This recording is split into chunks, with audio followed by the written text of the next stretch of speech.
Whoa. Welcome to the Witches Get Stone podcast. This is MJ and my favorite witch. Hey, witches and ghouls. Santa Monica. Hello. Today we're here with Rodger and Mary, the legends, guys. The one and only.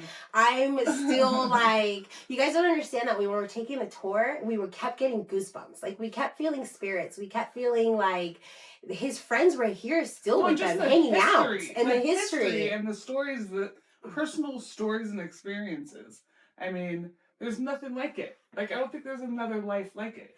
Yeah, absolutely. Well, I hear that from a lot of people who tour the world, musicians, and the Whalers themselves have told me there's no place like this anywhere on earth. So it's the product of 53 years of obsession and wholehearted support from my loving wife.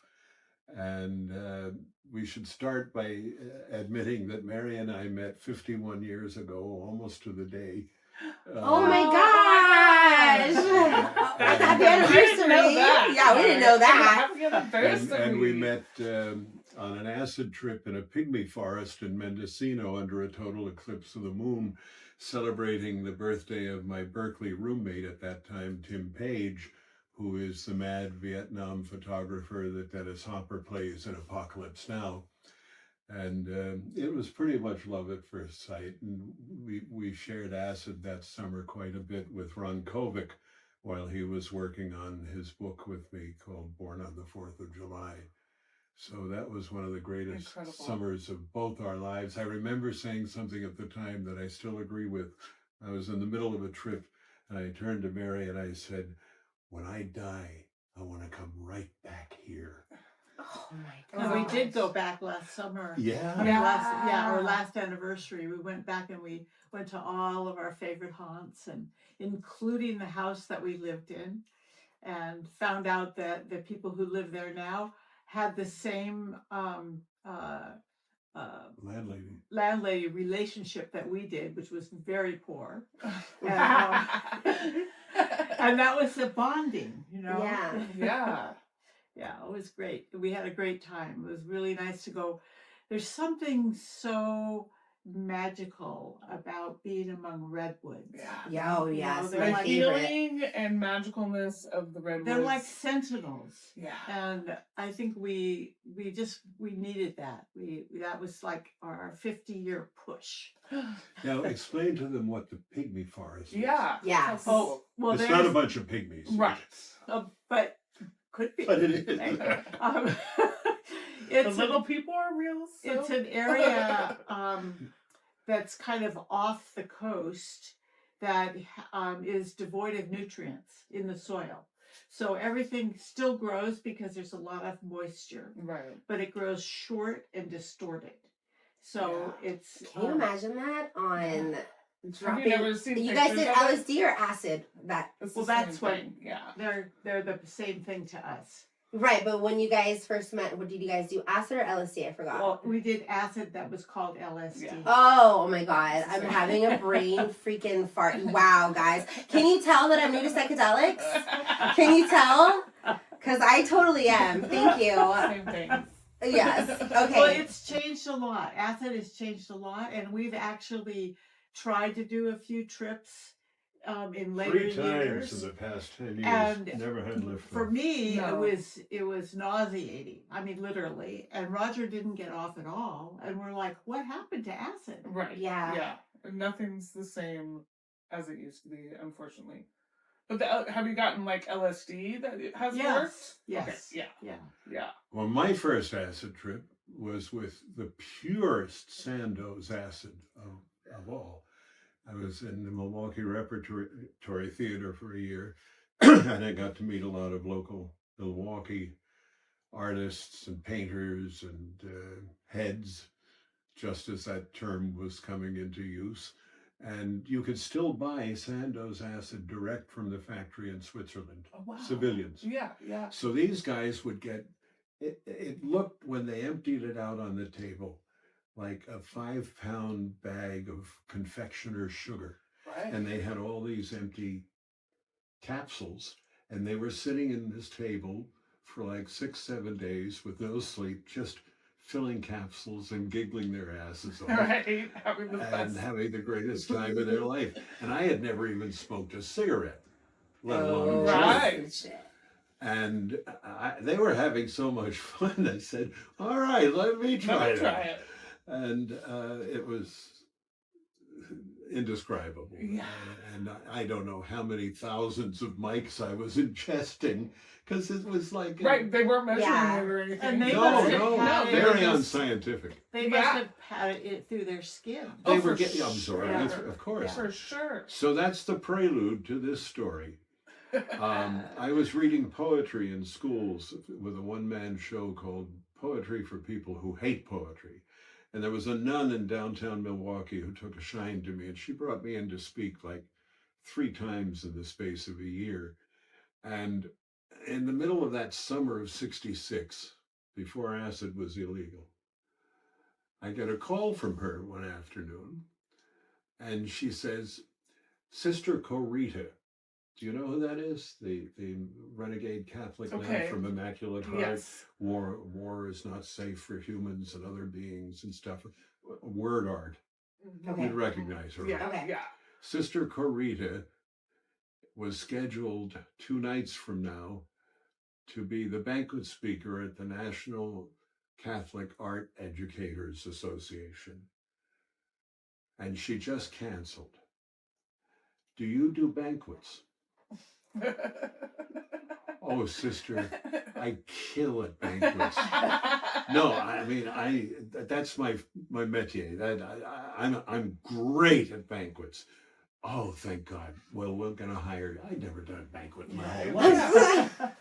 So, Never say no. No. Right? No. so during the course of my address to the convention, I talked about a local poet I had known during my year there, named Bob Watt, who was an exterminator who exterminated cockroaches by telling them to leave. And they went. Right. And Just that. What a wizard. he called himself an insincere Zen master. Yes. And Bingo. he, cockroaches are like people, and if they know they're not wanted, they'll leave. So he tells them they're not wanted, and they go. And I said, Bob Watt. I want to be the lord of the cockroaches. I said, Bob Watt once took LSD and became absolutely straight, put on a tie and a formal jacket, and began speaking like a normal human being until he came down about 10 hours later and turned into the insincere Zen master that he was. It's like the Will Ferrell thing. Incredible. So after the banquet was over, I went out to the lobby, and 3 brothers and a priest and a nun came up to talk to me. And after a few minutes of little parrying, one of the brothers said, "Did you ever do LSD?" And I looked around and I said, "Yes." And he said, "Do you know where we could get some?" And I said, "Well, I'm crashing with a couple of dealers. If you want to come home with me, you can." And they did, and we got And they did drugs. and they all, this nun and the priest and the 3 brothers, and one of the brothers was this little guy, I think his name was Brother Lawrence, and he's lying on the couch about 2 hours into it. And bear in mind, it's this pure Sandoz. Yeah. Yeah. Incredible. And he's just going, oh.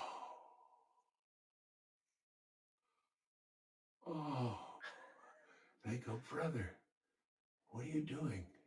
He says, "Oh, I'm rolling balls of air. And inside of each of them is the Madonna." And it happens, guys. It freaking happens because we channel deities and angels when we're on psychedelics. Mm-hmm. And it is incredible. Yeah. We channeled, I had a Mother Mary Jesus halter top, and I turned my back to the fire. And this was just recently. I turn my back to the fire, and we have our friends and we have the coven.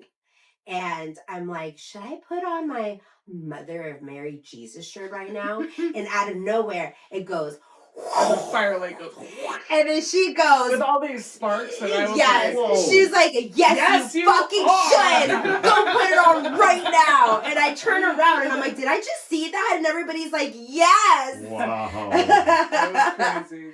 I love psychedelics. We are now very, very much big fans of the Institute. Oh yeah, the Psychedelic Institute of Los Angeles. Yes, they have made it very safe for us and very possible. Yeah. Because before that, the only psychedelics I've ever ventured off was shrooms. You know, I was always very scared of being tampered with, and you know, and all the like these pills with whatever animals were on there. Yeah. I didn't speak that language. My husband did.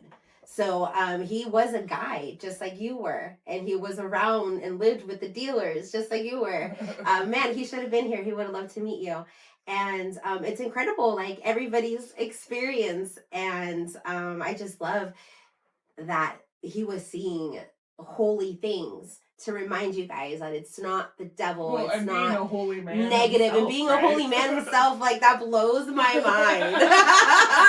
Like I want to do drugs with the nun. Well, here's the kicker to the story. Okay. Shortly after I get drafted and sent to Nam, but I maintained contact with each of these because they were all teachers of art in Catholic schools. Okay. Yeah. And I wanted to get hired to speak in their schools. So I kept in touch with them with my newsletter from Vietnam. And when I got back, I looked each of them up, and all of them had left their orders. Wow. And the priest had gotten married. Oh wow. I love Yeah, I So do. my I do job love was that. done. Right? Yes! Exactly. Thank you also for set your them on the services. path. That's amazing. So Mary, you want to tell one of your stories? I'd like a lead in. I have no. Well, there's your lead-in. Okay. Golly, Roger, one of my many stories should I? Well, tell let's see. I'm going back in time when we had our kids, and they were very young, and we went to Pennsylvania to visit Rodger's mother. And a friend of mine here in California had a sister who had been going to a psychic in Pennsylvania that she thought we should go to. Right. So it got set up, and we went, and the psychic was a man, but when he went into his trance, he became a young woman from Austria who had died in a skiing accident Wow. in the 1920s, and I don't remember her name, Right. unfortunately, but so we both had put together questions to ask, and my question, one of my big questions was, I don't get the games that human beings play with each other here on Earth now, and I'm wondering if I was blown up in World War II and just had to leave so quickly that I lost touch with how it all works. Mm-hmm. What was, if I had a past life experience, what was it? Mm-hmm. And he was gone. She was gone for a couple of minutes, and then she came back and she said, you haven't really had any remarkable lives in the recent past, but you did have a remarkable life when Atlantis existed, and you worked very hard to prevent what happened on Atlantis, and you have perhaps come back now because you're needed to prevent Because you're it the again. knowledge bearer for this time. Exactly. And So Wow. I was just gonna say I got goosebumps right now. Mary, Yes, you yes. magical. which makes me feel a bit guilty because I really haven't become a spokesperson against what's going on. I'm my heart is against it, and if I'm given an opportunity to speak one-on-one, especially, I always do. Yeah. But your frequency of your heart and you gets running out your there children to the people that it needs to get out there too. I like that. That's nice. and it lives on through your children. And then Rodger had decided that he wanted to find out if our fathers, who died within 6 months of each other, my father was 61 and your father 52. was 52, if they had, because they never knew each other, and because we hadn't gotten together, would they know each other in the afterlife? So he asked that question, and you answer that. Well, they both had an interest in ancient Rome. Yes. And like to, I don't know, can you tour ancient Rome in heaven? Right.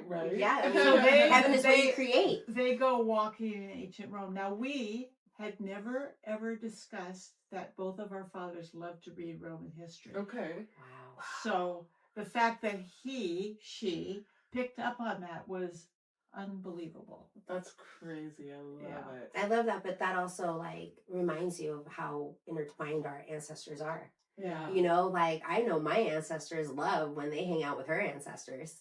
They party. Yeah. Right? They do. Totally Party. They really do. They have a good time because like, even when we'll be outside and they'll all be inside having just a grand old time. It's really crazy. It's really crazy. Yeah. And then sometimes they'll play with us. Sometimes, you know, they'll grab our hair. All the time. You know, like, well, this is like not even on psychedelics or anything like that, but like there was this one time where like we were talking or whatever, and out of nowhere, like my hair went like this. And I'm like, is my hair up right now? And I went like that, and I felt it. Yeah, and she was like, yeah, it was. And I said it to my daughter, too. My youngest daughter, it's happened to her, too. Yeah, and then like the other day while we were discussing about like heavy things, a rock was like just flew. Something through a rock. Mm-hmm. And we were like the backyard, and it was like came from like back behind my garage. To like towards where we were. It was crazy. Yeah, it was crazy. And it was like late at night. There was nobody up. There was nobody around. You know, I was all like, Santa Monica, you have to sit next to me right now. She's like, no, and I was like, do it. I was just like, I don't know. Okay. I was like, I'm not feeling the vibe right now. It's too late. Like I can't read if it's good or bad. I just sit here right now with me. And she's like, fine. And so she sat next to me and she was smoking her cigarettes and nothing happened after that. But yeah, they have a good time. When we have our copper dowsing rods. Yeah, the dowsing rods, they like go really, really, really fast. And the way that we greet them, I'm just like, hey. I was like, hey ancestors. And they've just been really bad. And I was just like, hi guys, hope you're having a good time. Yeah. And then we asked them too. We're just like, "Who's your favorite today?" I was like, "Is she your favorite?" And then sometimes we'll be like, "No, I'll be their favorite," and then vice versa. Yeah. Well, you're here in the home of Bob Marley Studies, where people come from all over the world. And I want to tell you a little bit about how psychic Bob was. Yes. Yo. Yes. Does anybody know that? Has anybody ever heard about that? Somewhat. It's been talked about? Okay, I was not aware. Well, you've told people. I've told people. Yeah. In the summer of 1969, the Woodstock summer, Bob was living in Delaware with his mother, who had married a man in Wilmington several years earlier. And he had two friends, Ibis Pitts and Dion Wilson. They owned a little African gift shop across the street from his mother's house. And Bob actually made jewelry with them to sell at Woodstock. Oh, wow.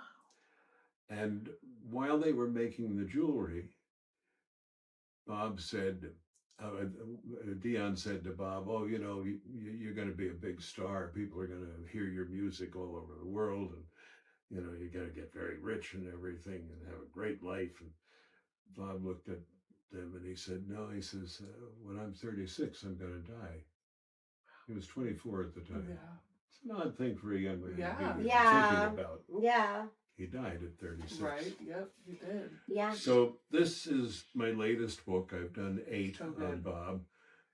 Rolling Stone said of the 700 Bob Marley books, the headline of their review was, "This might be the best Bob Marley book ever."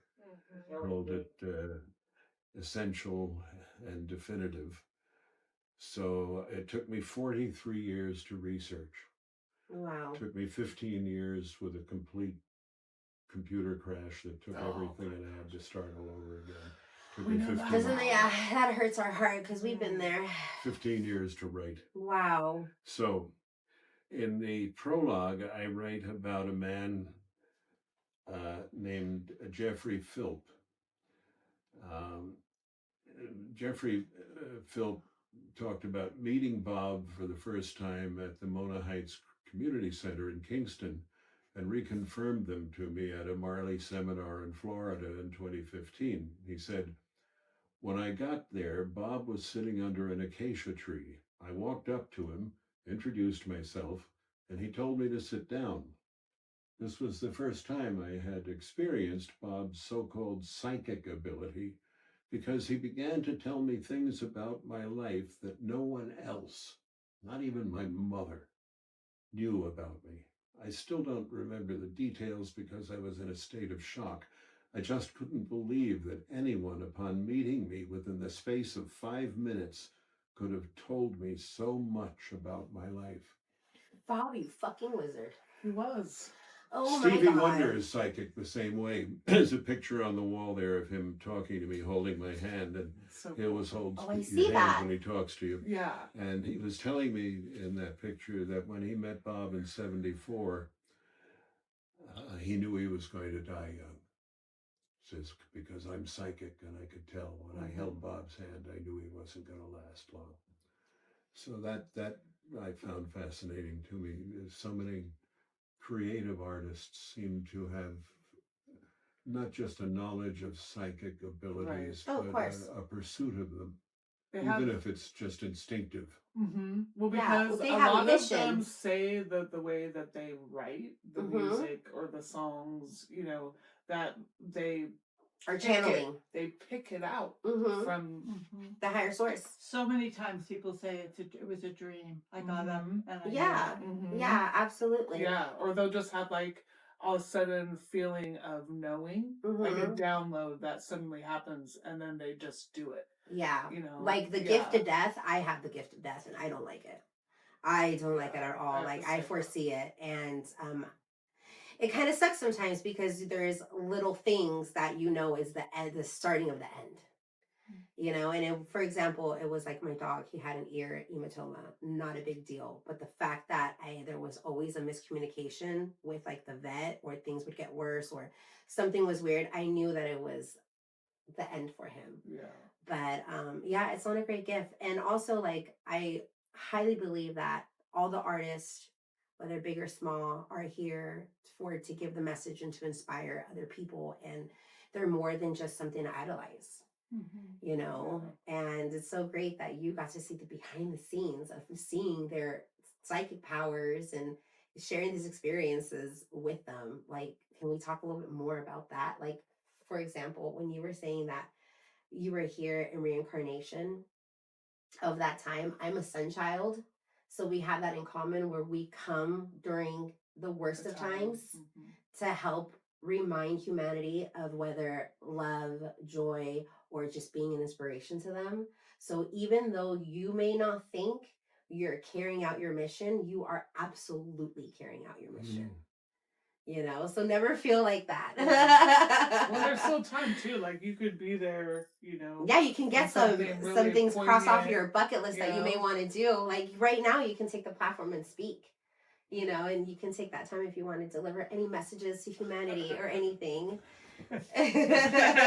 One love. That's Well, right. One love. Jamaica is filled with Obia men and Mayol men, Right. the Yeah. bad and the good. And it's a general consensus among Jamaicans that these things are real and Yeah. they can be controlled and the powers can be sometimes benevolent, sometimes not. Tell the story about the day we arrived at the Stairs house. Oh, now that's more your story, the White Is that Owl yours? story. Yeah. I'll tell another story after you tell Okay. that story. It's kind of convoluted. I'll try to simplify it. We went to Jamaica in 76 with a letter of introduction to mutual friends who we were told would put us up. And we were going to go down for 3 weeks. We have no money, so Okay. this was imperative. Yeah. But I wanted to buy all these records I'd been reading about and couldn't find anywhere. So this was on the north coast of Jamaica in a town called Lucy, which is exactly halfway from Montego Bay to the western end of the island to Negril, 25 miles from each. And they had a house on a hilltop, and they had two little boys, and they had a swing set just off the balcony. And circumstances happened that they had to leave with the kids about a half hour after we arrived at their house. So they, went off in the car, and we were sitting there around sunset, and all of a sudden something swoops in front of us and lands on the top of the swing set, and it's a snow white owl. And it just sat there for 2 hours. Wow. Never moved. Yeah, we'd go back in the house, we'd come back out, the owl was still there. Was it hooting or it was just there? So it was just there. It was just there. They come back about 10 o'clock that night, and we said, "Oh, we had a really nice sunset tonight. We saw your owl." And they looked at us and said, "What owl?" It was the white owl. The white owl that came and sat on the swing set. We've never seen a white owl. We've lived here all our lives. Oh my gosh. I've never seen a white owl. And then it was explained to me by someone that it was a familiar for an Obia man checking us out. Who are these strange looking people? Yeah. Why are they on my turf? Absolutely. Yeah. Absolutely. So we have had, at this house, we've had a couple of other visits from birds. After we'd lived here for not very long, maybe a couple of months, we needed to go someplace. And so it was Rodger, me, our daughter, and our son. And we were piling into the car, which was on the street. And a white dove came and landed on the mailbox, looking at us as we're getting in the car. And I turned around and looked at it, and, did you escape from somewhere? Right. Why are you here? Are you a messenger from the neighbor? Right. And Here's your it paper. was not spooked at all. It just watched us. And all I could think of was to say, "We're okay. We're doing fine. Don't worry about us. Yeah. Thank you for visiting." And then we drove away. And of course, it was gone when we got home. Right. Yeah. And then a couple of years ago, maybe 2 years now, or 3 years, 2 or 3 years ago, we're busy in the house, and I hear just a kind of a thump on the porch. And I come and I look, and a great horned owl has landed and is looking in the window for 3 hours. Whoa! 3 hours. Incredible. Go to the window and go, "How's it going?" Right. Like, Did it hoo again, or was it just staring at It you was guys? staring. Wow. It was staring. And so I feel like that was yet another visitation. Yeah, absolutely. Yeah. And kind of an affirmation of, that you were being watched. right. Yes. And And do you feel like protected? yes. Yeah. Yeah. Well, the opposite of absolutely. that is duppies. In Jamaica, duppies. Peter Tosh saw them all the time. So he'd be driving down the highway and jam on the brakes and make a U-turn. People in the car go, "Well, what's the matter, Peter? What? Dozen duppies up ahead." We're not And going that way. the couple with whom we stayed in '76 introduced us to one of their neighbors in town who was the retired Chief Justice of the Supreme Court of Jamaica, the John Roberts of Jamaica. And he told us a duppy story. Tell me. So He duppies are bad luck? Yeah. Okay. Because that's how we see owls too. I'm like, did it say Yeah, the owl anything? birds, no. But it didn't say Opposite. anything. Yeah. Yeah, but it just all depends. Go. There's a reggae song called "Must Be a Duppy or a Gunman." So anyhow, this judge, when he was a little boy, he was raised way out in the mountains, in the jungle, And his father got very, very ill one night. The nearest doctor was 7 miles away. Oh my goodness. And it was a moonless night, pitch black. And he sent his son, the judge, to get help from the local doctor. And he says, but I can't see anything. And he stepped out onto the veranda, and his light appeared in front of him, started to move. So his father says, follow that light. He'll take you to the doctor. And it led him all the way through the jungle for 7 miles to the doctor, and the doctor came and cured his father. Wow. This is a man who went to Oxford Law School. Right, Yeah. right, yeah. A sober man. This is not Yeah. some Rasta guy sitting around a fire. Yeah. But remember that? Amazing. That was an incredible story. All right, now, this is one of my favorite stories.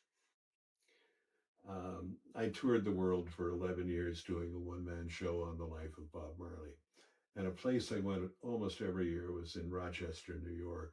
And Rochester Institute of Technology is one of the few schools in America that requires all of its students to learn American Sign Language, because it's got a big school for the deaf, and they want to feel included. I think it's a great idea. Yeah, it's great. Awesome. I think these should. So I did my show there, and I had somebody on stage signing what I was saying. Yeah. My hosts were Bill and Denise Dorb, each of whom had separate radio shows playing reggae music in Rochester.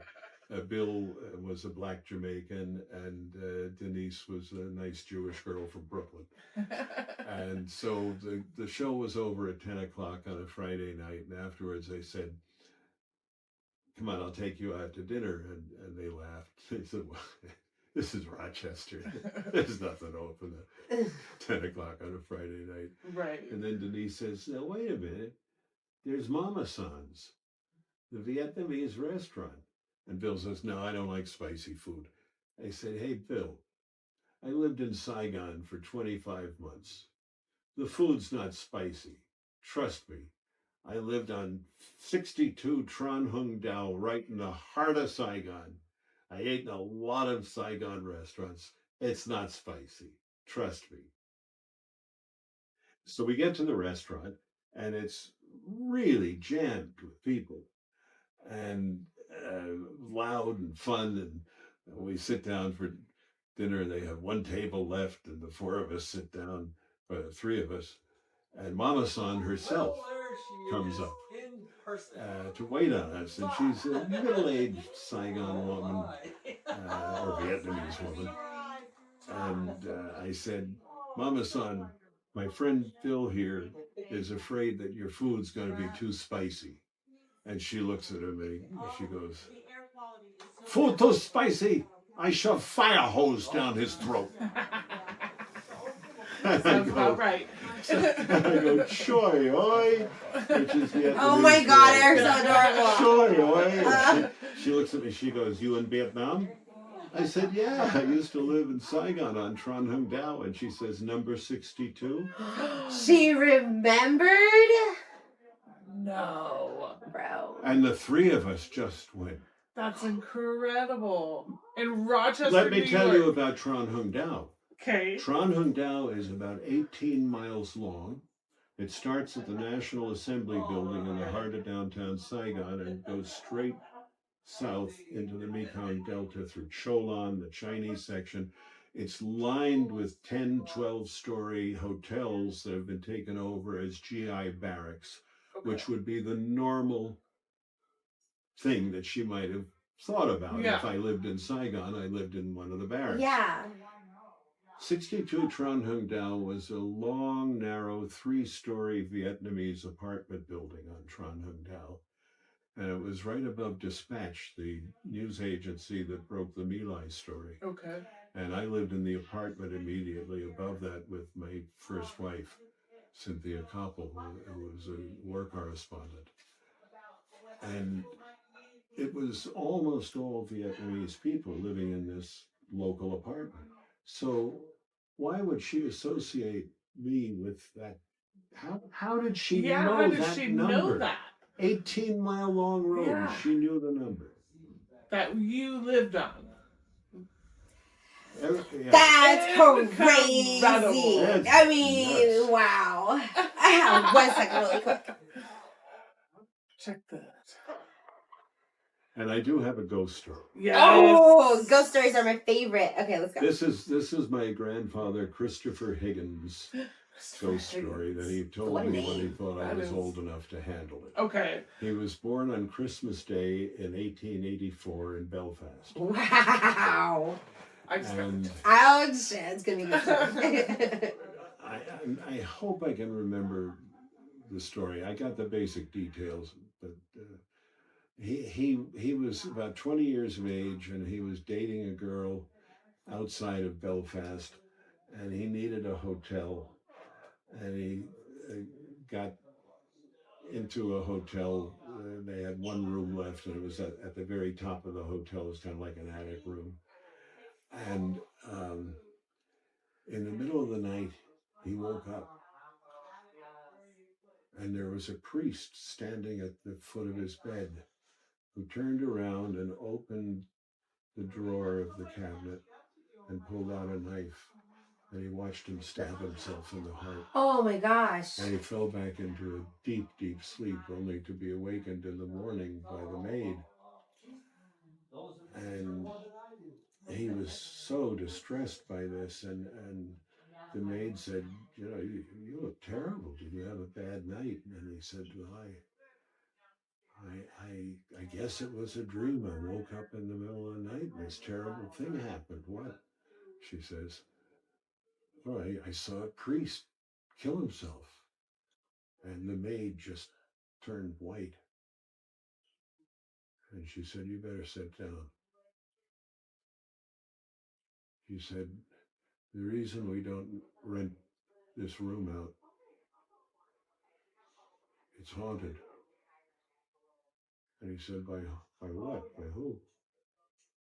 She said, a priest committed suicide in this room 2 years ago. And people see strange things when they have stayed here, so we don't rent it out. So you must have talked them into it pretty well to get this right, room. To get this room. Oh, wow. Yeah. So the apparition just replays a certain part of night, probably, or for certain people. Yeah. That's crazy. Yeah. Wow. Oh, that's a horrible Wonder sight to why. see as a child. Well, it's their loop. No, I wonder why he killed himself. Oh. Priest. I could say, Really? You're wondering? Yeah. Okay. I could say something very flippant here. Right. Do it. That's the kind of show we are. I'll restrain myself. Okay. Oh my goodness. You know, I'm fascinated with the coconut monk. Oh, that's the story, man. Yeah. The island of the coconut monk was the most amazing place I've ever seen in my life. I was taken there by Errol Flynn's son, Sean Flynn, the CBS cameraman who was lost in Cambodia. He was Tim Page's roommate in Saigon. Okay, wow. And Sean Flynn and Johnny Steinbeck, the younger son of the author, told me about this place, and I finally got to go with them in January of '69 for the first time. There was a monk who was actually trained in France by the French colonial government to become a colonial functionary for them. And when he came back to Vietnam around 1930, he realized that politics was just garbage. Yeah. And he became a monk. He left his family, and he was like a flagpole sitter. He built a perch in a palm tree, and he lived there for 20 years. And he was called the Palm Tree Prophet originally. And he got enough followers that one of them, a wealthy Chinese man, gave him an island, which was really like a mile-long sandbar in the middle of the Mekong River. The South Bank was controlled by the communists, the North Bank by the Americans and South Vietnamese. they'd fire rockets and mortars over the island, but never touch the island. And the island was like a religious Disneyland. They had a circular prayer platform at the end of it. And there were 9 columns. The Mekong is the river of 9 dragons, 9 tributaries, each capped with a pink lotus blossom. And then they had a tall, skinny pagoda, nine stories tall, and a little perch on the top where the coconut monks sat sleeping in the lotus position. And it was reached by a little elevator shaped like an Apollo rocket ship. Oh my God. Carried him up to the top. And there was an arch adjoining a relief map of North and South Vietnam with, little soldiers here and pagodas there, and the North Vietnamese capital and the South Vietnamese capital. There was even a Santa Claus in a sleigh by Ban Me Tu at the Montagnard capital. And they had arches in the front and back, joined by the Arch of Reunification, and a banner that said, all religions are one. They prayed to Christ, Buddha, Mohammed, Lao Tse, Confucius, Sun Yat-sen, Victor Hugo, and Winston Churchill. So sick. I love it. It's amazing. How does it feel seeing where we are right now and how religion has essentially ruined a lot of things? Yeah. Coming from a time like that. Yeah, well, they prayed to everybody. Yeah. All religions are one. And that's how we are as witches. We coexist as all religions are into one. Yeah. And they prayed every 3 hours, day and night. They had a double bell tower with 9-ton bells, one on top of the other, and they were struck all day and all night with tree branches. And we would drop acid and lie underneath the bells, Johnny and I. It's like drum and bass trips. Like, wow. Man. Incredible. It was a trip. Alive in that time. It was literally You're already in the trip. It was a trip and a trip. So when the bells, when you would hear the clanging of the bells, and did you see like that's the one that you have upstairs, right? Like flow. No, well, an 8-ton version of it. Oh, okay. Yeah, gigantic bells. Okay. It wasn't so much a cling as a yeah, they're massive. Oh, wow. 8 or 9 miles up the river. Wow. So what visuals did you see? Yes, what visuals did you see? Incredible rainbows. And, I was gonna say colors. The colors were amazing, and just all the psychedelic stuff that you love so much, amplified 10 times. Right. Did you feel it? Like It was almost like a cleansing Did from you the hear frequencies. it different too? Oh yeah, sharp. Yeah. Sharp. Yeah. Knife-like sounds. Can you imagine hearing it on psychedelics and not hearing on psychedelics, and your brain going, "Wait a minute," and Yeah, but to be in that kind of environment. Yeah, in general. So with that general as energy, a frequency witch, like I'm fucking dying right now. The energy I can't of even those imagine. Bells, like what? Like I'm a crystal sound bowls, right? And I've done a retreat of mushrooms for trauma, and I remember playing with it and just like the places it took me. It was a complete transformation of the room. And then they purged. So I was able to essentially like grasp with my frequencies and pull it out and then purge it for them. It was insane. I can't even imagine being alive at that time doing all that. Maybe I was. Maybe I was. Right. Maybe I was. And this is why I'm so connected. For sure. For real, for sure. For sure. It'll be so funny if we had like a past memory with him. Right? Like, oh my God. Accidents. Right? Yeah. You're gonna love like it. we just randomly met at an event. And I knew Hi, who Mag. you were, and I recognized you from their article and stuff, and all of the many incredible things that you've done. And so I knew who you were, but we were in line waiting for Maven. And we just, and you were like, oh my gosh, because I had my Bob Marley shirt on. Yes. Yeah, and you're like, let's take a picture. And Yes. I was like, oh my God, I was so excited. And I was like, hell yeah. And then we got to talking in line together. That was fun. Yeah, it was so fun. That was a great event. It was super fun time. That's how we meet like the most incredible people though. We've been in like lines with them, whether going in or waiting for somebody. I love the cannabis. Yeah.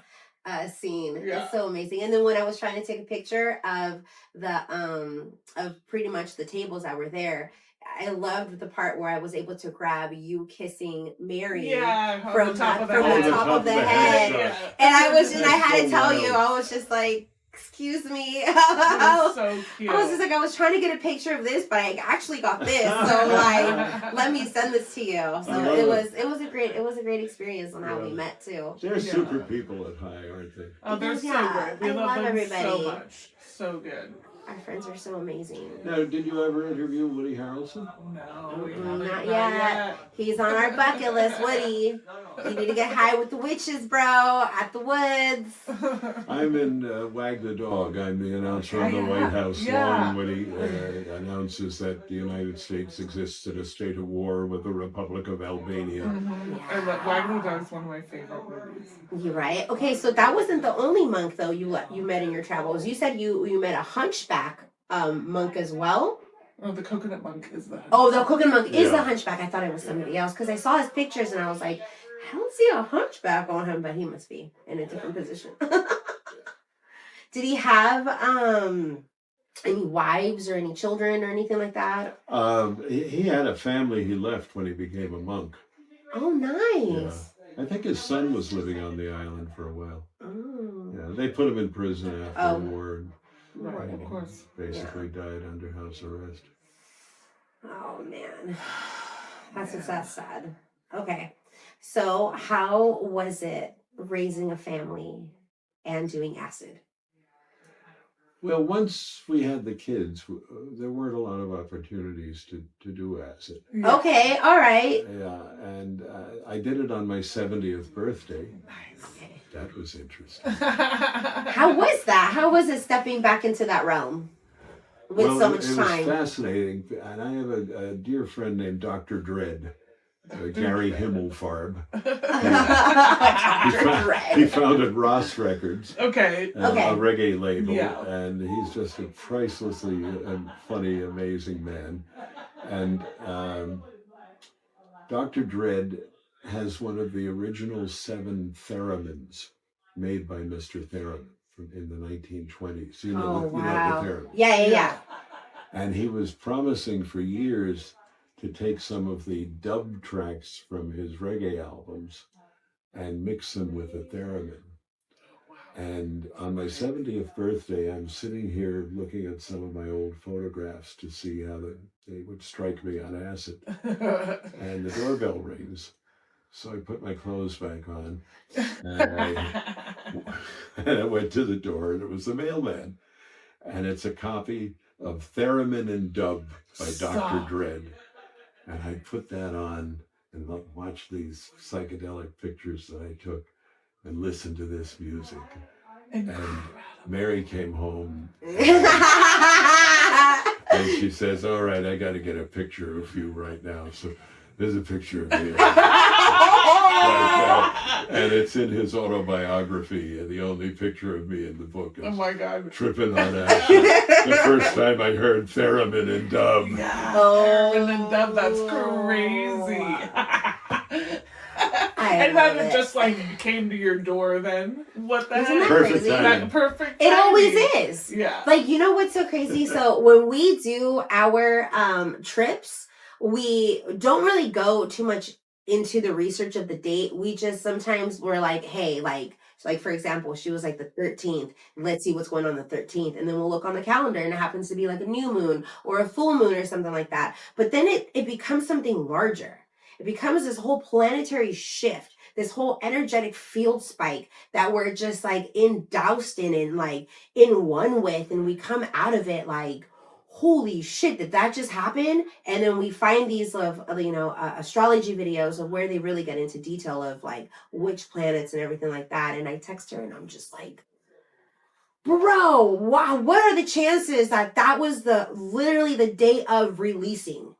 You know? And she was like, bro, so yeah, we're breaking curses on the days that we didn't even know about, so don't even try. There's just a synchronicity to it all. It's all connected. It's all one. Yeah. It's all one. I love it. Out of all the things that you have here, what is your favorite one Whoa. Or what? Or Yeah. okay. What do you feel that you're drawn to looking at the most? Like when you're walking by, your eye catches a specific poster all the time. Yeah, there's so damn much. Mm. That picture over there of me interviewing Bob on his, what would have been his 60th birthday in Selasieville in Africa, the town that he founded in the alternate universe for repatriating Rastafarians. That's Yeah. awesome. That is awesome with the lion. Bob Steinhilber, who also did the painting of Lee Perry that I showed you in that room. Wow.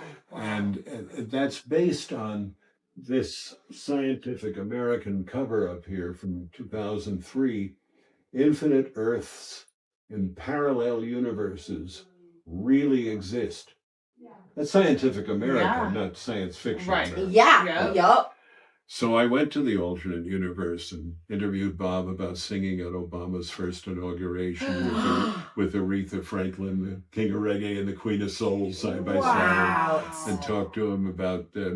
There's a picture on the middle cabinet there of me and Bob Marley and Mandela.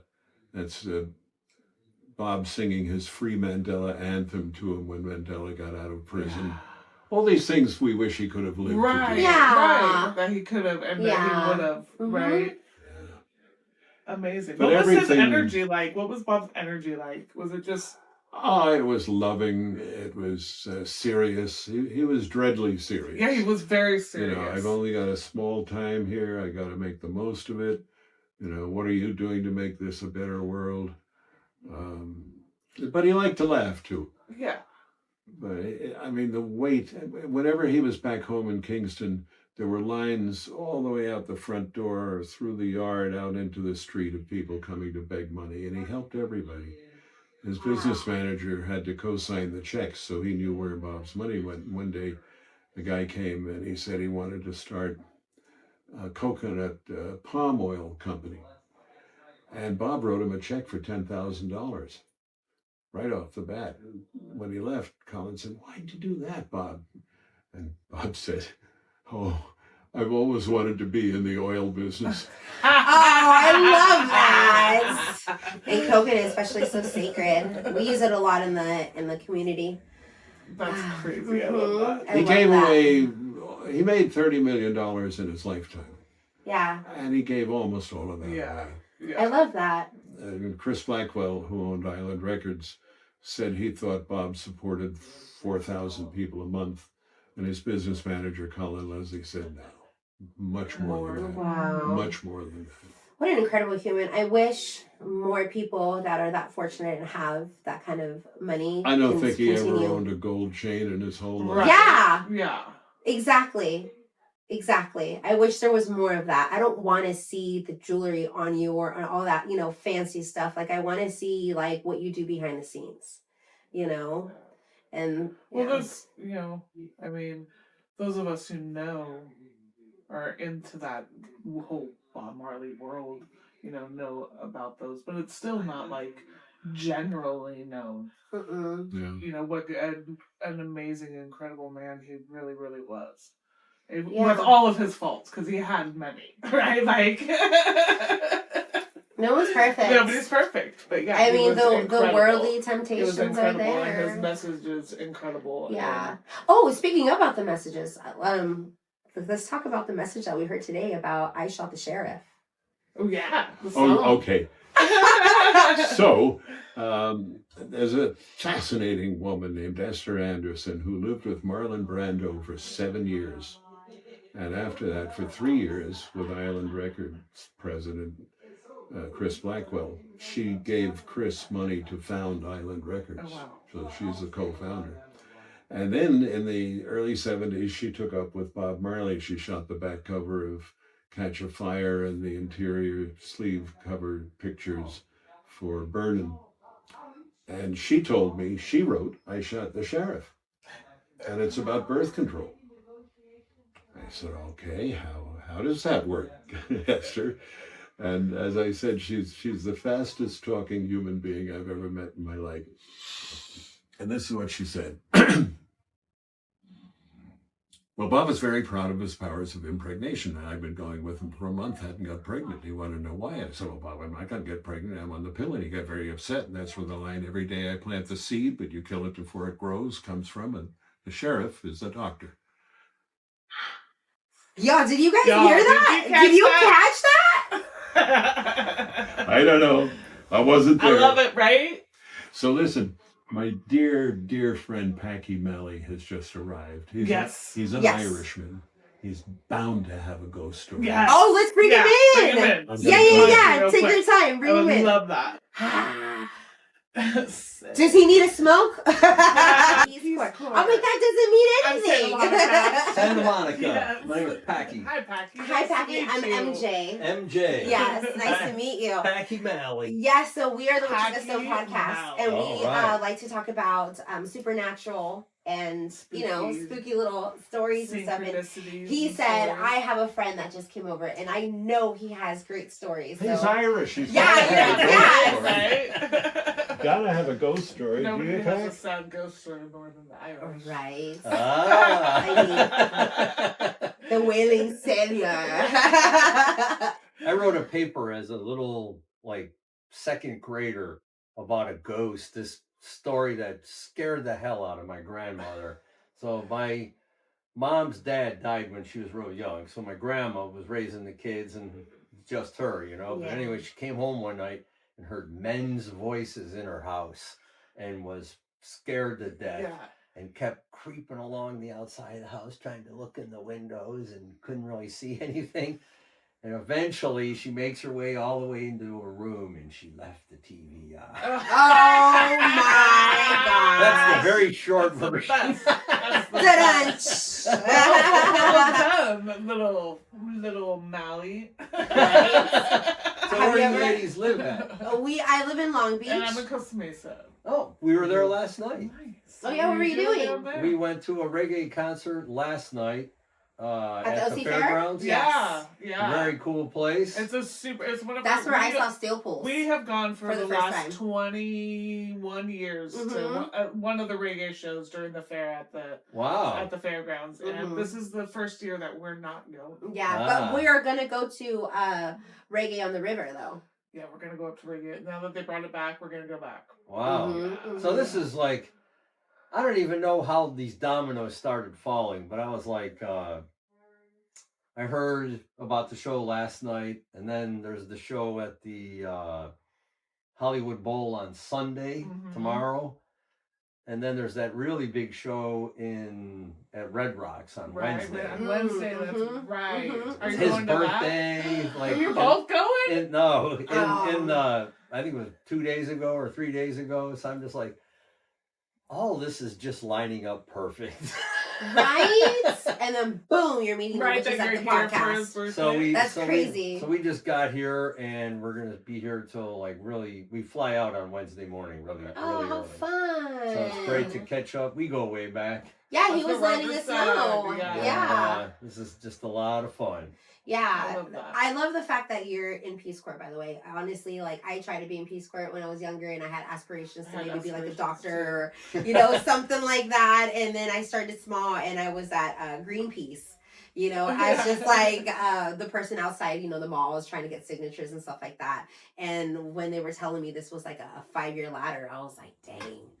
I was just 5 years to get hired by them? To get just hired by them. And I was just no, I gotta start at Peace Corps. Never mind. I'm not gonna take this little dip in, That's a long commitment. That is long. Years. But life told me, nah, you need to go ahead and make people laugh and be a stoner witch with your best friend. So here we are.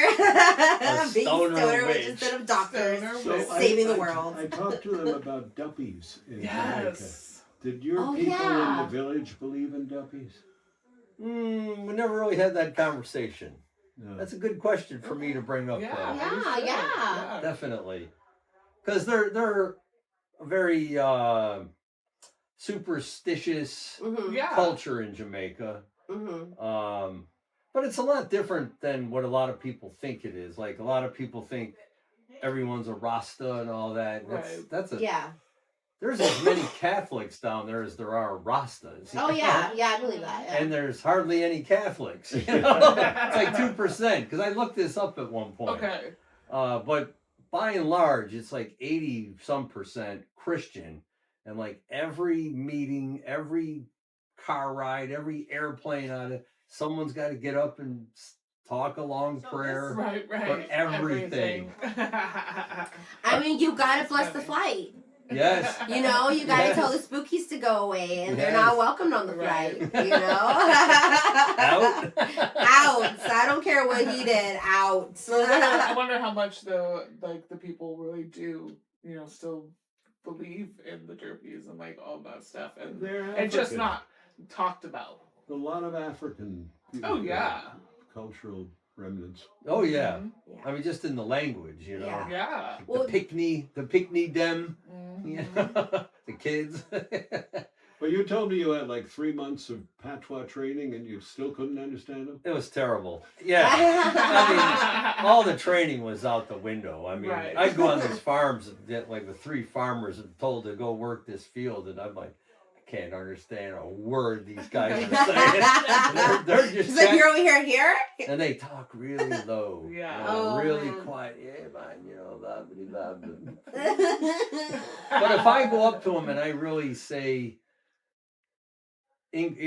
they almost everyone down there will speak English. Yeah. But Okay. even like the hardcore farmer guy, when I say hardcore, because they're not like city folk at all, like they're just dealing with other Yeah, they're farmer farmers. people Yeah. like themselves, and they never speak English. They're constantly speaking, patois. So Yeah.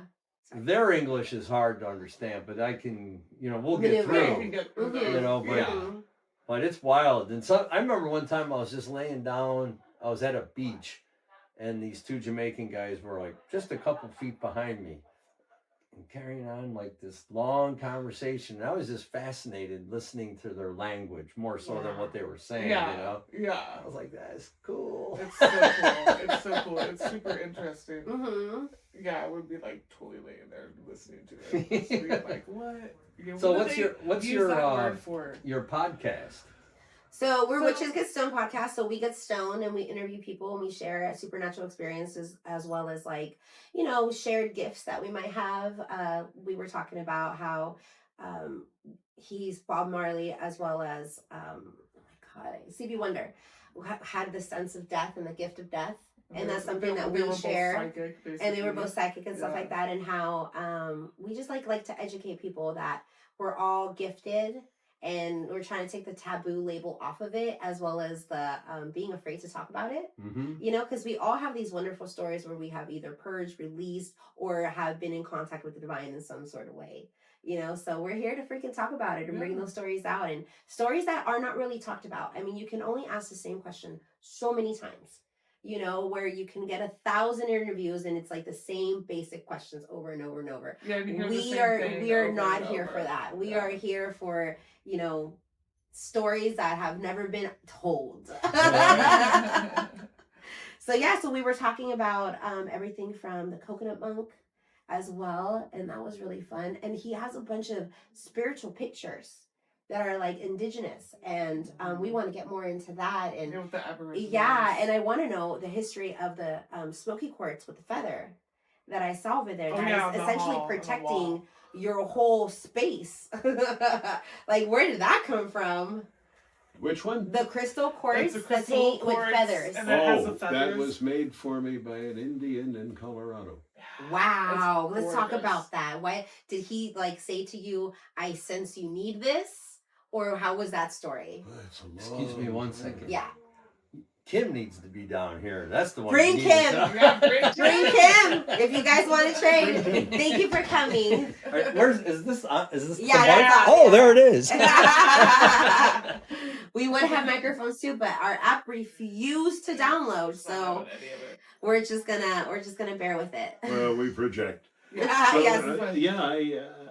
I don't know anything about it except that I was told it was for protection. Yeah. Well, it's very Yeah, much protecting yeah, your it space. does. It Yeah. really is, All especially. of this magic you have. And it's something that I feel like he's blessed, so there's no sense of ever needing to like, well, maybe sunlight cleanse, but that's about it. Yeah, just sunlight cleanse. It's good. It's happy. Yeah, it is happy. Gosh, we're gonna take a picture of you guys so you guys can see it because it's amazing. Do you have anything else like that you have collected in your lifetime where people have given you things for protection or talisman or anything? Yeah, over the years, I carried something to Jamaica on my first trip. It was a little bag of precious stones. A friend of mine who believed in those things gave me, and I just looped it into my belt, wore it the whole time I was there. I love that you honored that. Where you were like, even if I may not, even if I may not believe it, my friend tells me to wear it, and I'm going to Kim. Hi, Kim. Hello. Santa Monica and Monica. MJ. We're Witches Get Still podcast. Nice to meet you. Hello. How are you? Sit down, please. Sit. So you were just traded off because I heard that you had like beautiful stories or spooky stories.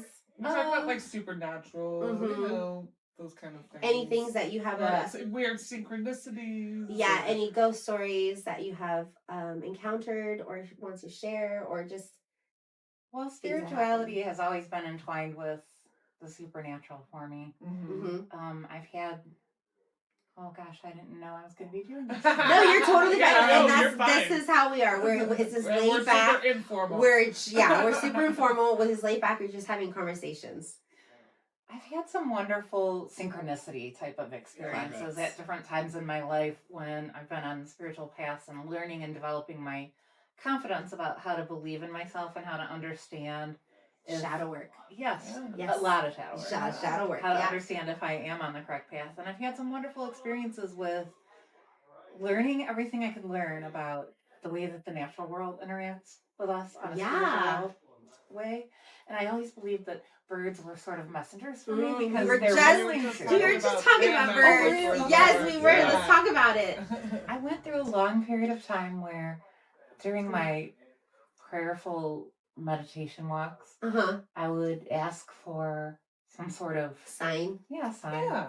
And it's amazing the number of times that I found, a feather right in the moment where I was having this thought or asking this question. And I was at a very dark point and I was, on my walk and having my, dark thoughts or deep thoughts, I suppose, really. It's the dark night of the soul that you were going through. Yes. Yeah. And so, I don't know. The responses never get old, right? Yeah. When you get your sign, it's so beautiful that you're like so tapped in where you sometimes feel like you're alone. And then you get that special reminder when you got the feather. And did you know in some cultures you can actually read the feather? Depending on the breaks means it's a message for you. And I have looked into that a bit. I love how you know that. Ted Andrews, the writer of Nature Speak, and he's taught me a lot about my communication with the natural world and animals and birds in particular. But one day I was having this, very dark kind of thought, like, I don't know if I'm really going to be able to make anything of my life that's significant enough to, have a positive impact in the world. And I went to pick up, I thought, a piece of trash on the ground.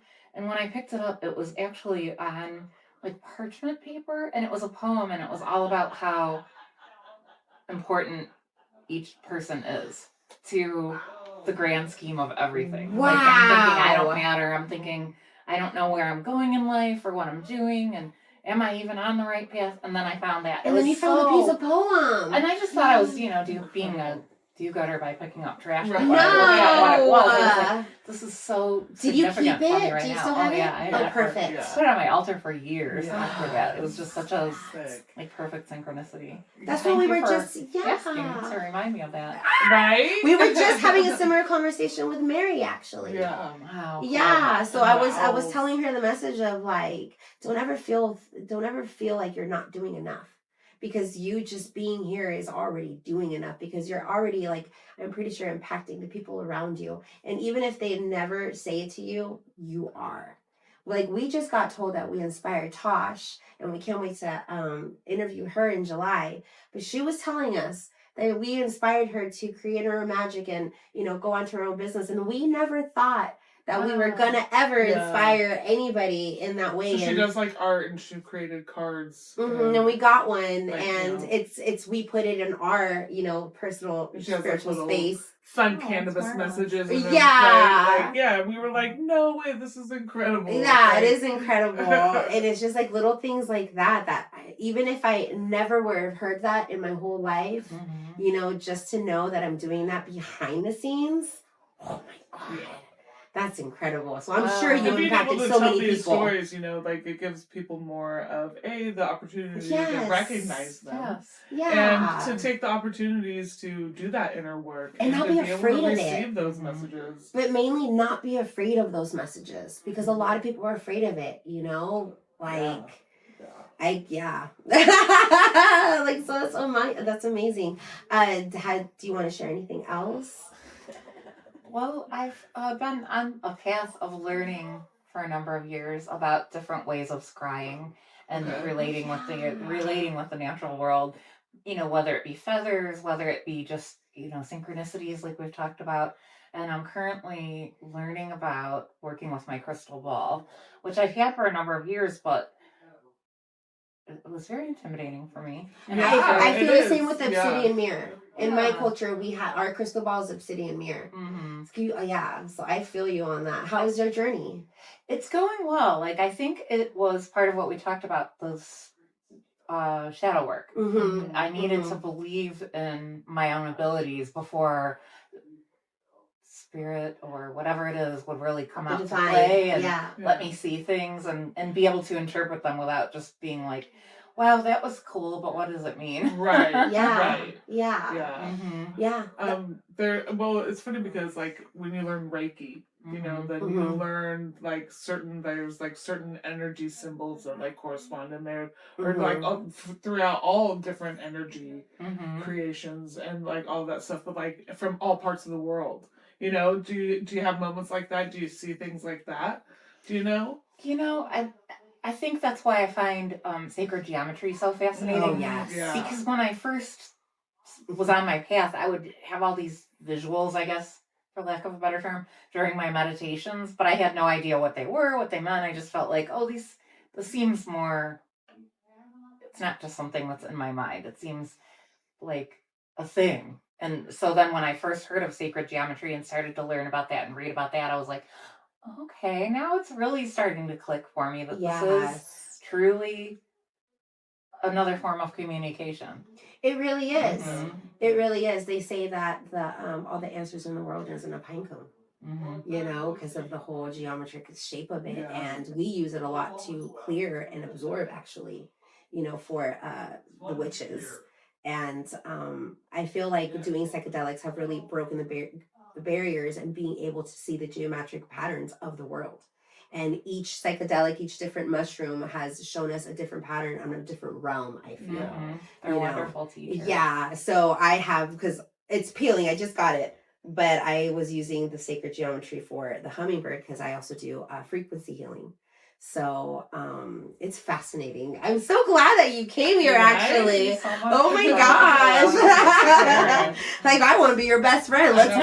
Let's go do our shadow work together in the middle of the forest. By the sequoia tree. Yes, we need to go to the sequoia tree. Is there any place that's your favorite? Like, is the ocean or forest or desert? I love them all, but I think water is probably the place that I seek out the most to either ground or just clear my mind so that I can be open to receive. I don't live near the ocean anymore. I did for a long time, but right now I live on the Great Lakes. Okay. And so I find that freshwater source, it's still still valid. Well, it still has tides. It still has tides. It still has the waves to wash away. Are you a water sign? I am a fire sign, but I am Cancer moon, so I don't know. Is that a water sign? Yeah, it is. I have I'm Leo, Cancer, Taurus. Okay. So I very much vibe with the water. I'm very connected to the ocean. Have you ever tried any spiritual baths? Oh yes, I used to do a lot of hot springs. Okay. Have you ever picked herbs from your walk and then maybe looked them up to signify what it means? I love flower medicine, so I feel like that Perfect. could be the next natural. I think you should. Yeah. That's a message. Sorry, that was a message for you. That they really want you to go ahead and when you're on your nature walks or anything like that, if you're gravitated towards something, look for the spiritual meaning of it. Okay. And you're going to find, even in teas, they're telling me, do you drink teas? Okay, they're telling me in teas, when you go ahead and pick out your next teas, look up the meaning behind it, and you're going to see it that this is why I'm attracted to the oolong right now, Okay. or like, you know, the rubios and stuff. So yes. Thank you. Is that it? But yeah, you're very much a water spirit, so they definitely want you to put herbs in your bath. Like they want you to get flowers in your days that you feel sad. It's honey and flowers that they want you to be Oh, thank you. putting your, yeah, because it's going I to do a sweeten lot you of up. flower oils. Oh my yeah, God. yeah, you can put your flower, but they actually want you to the feel real the petals. thing. Okay. Yeah, feel the petals and see them swimming in the patterns, and keep out on the way that they're flowing. I think that's going to be very significant for you, for scrying it as well. So if, for example, they're doing something like this, like my bath does a lot of this. So when I saw this at the artistry, I was like, oh my God. But they want you to start wearing your patterns. Okay. I don't know if that I'll do means it. anything, but these are wearing your patterns. Yeah. Have you ever also maybe closed your eyes and just written with your left hand to see what messages may come through? Oh, that sounds fascinating. I've always been really intrigued by automatic writing, so I'll have to give it a try. Yeah. Ask for the angels when you do that. Ask for the Archangel Michael to protect you in the space. Okay. When you do that, so just in case you don't get any interference from Yes. any ickies. So definitely. Oh, I got the chills in my head. Do that. That was fun. You're so welcome. Yeah, Well, that was awesome. Yeah. Is there any more stories that you guys would like to share? Anything like that where you're on No, tour? I went through the whole list. You got Yeah. your list. All right. Well, thank you Covered it so all. much, everybody, for Family joining ghost in. stories and Wonderful. Yeah. Yeah, I tell love stories that. he's never told before, so we were stoked. yeah. Yeah. It's always been about Bob Marley, but And it was. And We've you never guys, been here Rodger used to Yeah. hold crystals How in a long bag ago? on his belt. So before. Right after the think marriage. about it. Think about it. Where are them crystals, guys? This is her first time. Oh my Got gosh. full. It's You very full. Yeah. It's amazing. This is her first time here. Yeah. I'm not chatterboxing about wearing your crystals over here to the audience. Wow, isn't it amazing? It's so incredible. I can't wait till he gives you the tour. I have picked up little things that I always carry in my heart during this tour, and he was able to tell us about I Shot the Sheriff and how it was birth control and the doctor. So that was amazing. You guys heard it first, man. I don't know if you ever told that story, but holy shit. Holy shit. Yeah, you know, Esther Anderson. Mm-hmm. Yeah, Yeah. claiming she wrote "I Shot the Sheriff." And it was about About birth birth control. Didn't know that. Every Right? day I plant the seed, but you kill it before it grows. So thank you so much. This is Witches Custom Podcast. Bye, guys. Bye, Get witches and casted. ghouls. One love. Bye. One love.